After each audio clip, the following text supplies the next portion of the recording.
Welcome back. A section of leaders from Wajir and Garissa counties have blamed the failure to implement the pre-existing national drought risk management policies for the prolonged drought which has ravaged half of the nation. Led by Fafi Member of Parliament Salah, Yakub, Farah and his Tarbaj counterpart Hussein Abdi Bare, the leaders said that the situation could not have reached the alarming levels if existing gaps had been addressed. Here's that report. Over 4.35 million people in ASAL areas of the country continue to face acute food shortage, with the crisis headed to an emergency state. But as relevant authorities continue providing intervention to curb the ravaging drought, a section of leaders from Wajir and Garissa counties want a lasting solution, terming relief supplies outdated and unviable. Our policy should be geared toward abating for the long term. We don't want to come here in the next 5 years or four talking about again drought.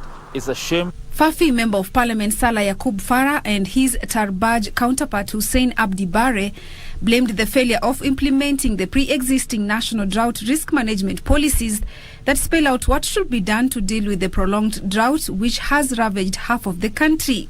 Rain is not coming anymore, and if it comes, it's very little. We are talking of 5 seasons without rain. We are talking of new frontiers in drought now. Migori coming in, Homa Bay coming in, Nyandarua coming in, part of Embu coming in. Everybody in Kenya now is coming into a drought. It's not only water and pasture, it's going to what?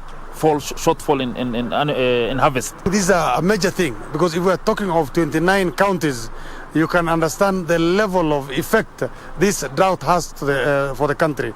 The two leaders further say the affected region are usually the most food insecure, calling on the government and development partners to be proactive on drought management measures. The gaps is most of the hospitals have closed because of malnourished numbers increasing, and they don't have nutrients to supplement those malnourished lactating mothers and the kids.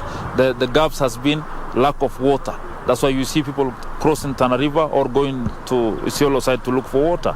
But I think we must do more. We must channel resources to these affected areas, so that we are not even sure whether this rain is going to come. So it might even go worse. So I think we must take proactive major steps and even recall those who are involved again, so that we evaluate what we've done now, and we take more concrete steps now. They claimed if the policies could have been implemented fully, efforts to mitigate the impact could have bore fruits. And long term should be piping of water or canals or whatever it is, not issue of earth-fill ponds. We are not interested in that, because that has been done. In my area, there's over 300, 400 earth-fill ponds, which are not helping us because rain is not coming anymore. And otherwise, certain level of efforts are being done. But I feel that is small, and it must be upscaled. We have certain level of interventions, but I think that's not enough. Thank you. Tuwapigieni makofi. Meanwhile, Machakos County Governor Wavinya Ndeti has today flagged off a consignment of relief food to all sub-counties for distribution to all needy families facing hardship during this drought period. And we have to make sure that our people don't suffer. I want to thank the President and the Deputy President very much. They had our call and they took action. Today we are getting food for our people and also for our schools.